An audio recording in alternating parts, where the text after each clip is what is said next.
We are here with, Megan Todd, and you represent?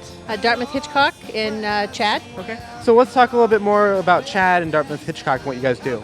Right, so Chad encompasses a variety of the services for children in the communities, and it starts with our primary care services. We have a large pediatric practice here in Dartmouth Hitchcock in Concord, and it extends to the Manchester and Nashua communities from a primary care perspective. What would you say is your favorite part about Market Days? Any of the events or? Definitely the music and bad for you food.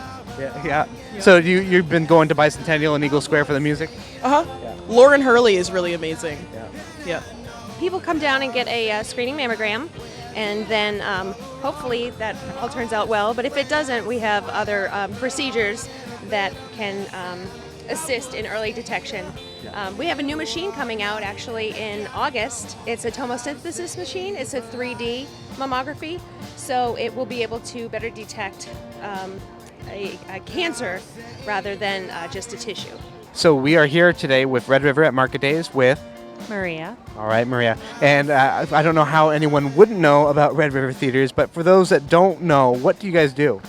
We show the current independent films that are out there. Yeah. We also run many special events, sing-alongs, quote-alongs, Princess Bride's coming up on Thursday, for which I'm very excited about. Yeah. We have Across the Universe coming, Dazed and Confused.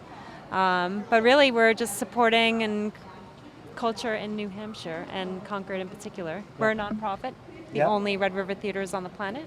So you guys are driving towards zero, correct? Correct. How they can get involved in any way? You can go to the website and there's a space for that, for them to enter information. Okay. Save yourself the $100 fine. This is not worth it. It's just keep your hands off your phones and electronic devices, iPhones, iPads, tablets, everything. Save yourself the money and get a Bluetooth. Peter James. And Peter James, do you mind telling us a little bit more about the coach over here? We can go and look at it. Sure. This is a coach was built about 1850 by Lewis Downing and Sons. It came to us about 3 years ago from the Hood Museum in Dartmouth College.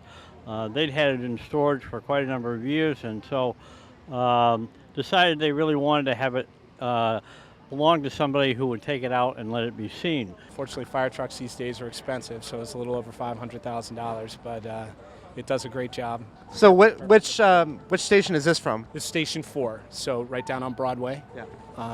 We carry our house patches on the back too. You can probably see it on the side of the engine. So, but it does a great job so far. It's been working out really well for the city. It's with the grant that we just got for the SCBA, the packs that we carry.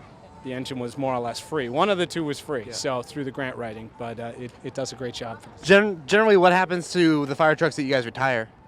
It depends. If they're still in decent enough condition, we'll keep them as a reserve piece. You just saw one of the reserve pieces go by a few minutes ago. But if they're no longer, if we can't run them anymore, then we'll sell them at auction typically. For the city, we'll sell them at auction, so to speak. Yeah, and whatever cities then buy it from you guys? Sometimes cities buy it, sometimes private collectors buy them, sometimes smaller fire departments. Unfortunately, in Concord, with almost 8,000 runs, our trucks get a lot of use, so they tack on the miles very quickly. Yeah. So you guys can just throw a plow right on the front of this, right? A plow on the front, and this holds a wing, which comes out, extends out, so we can do a lot more of the road at one time. Yeah. And do you guys also use this for snow removal during the winter? Not so much. Sometimes we do.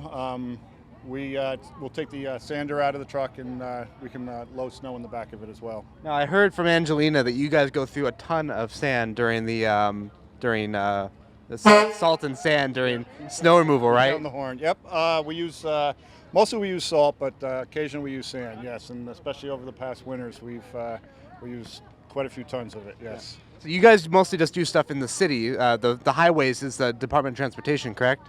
Yeah, we're just a city proper as far as that goes. As far as the highways, the state takes care of their own roads, and we take care of the city roads. Yeah.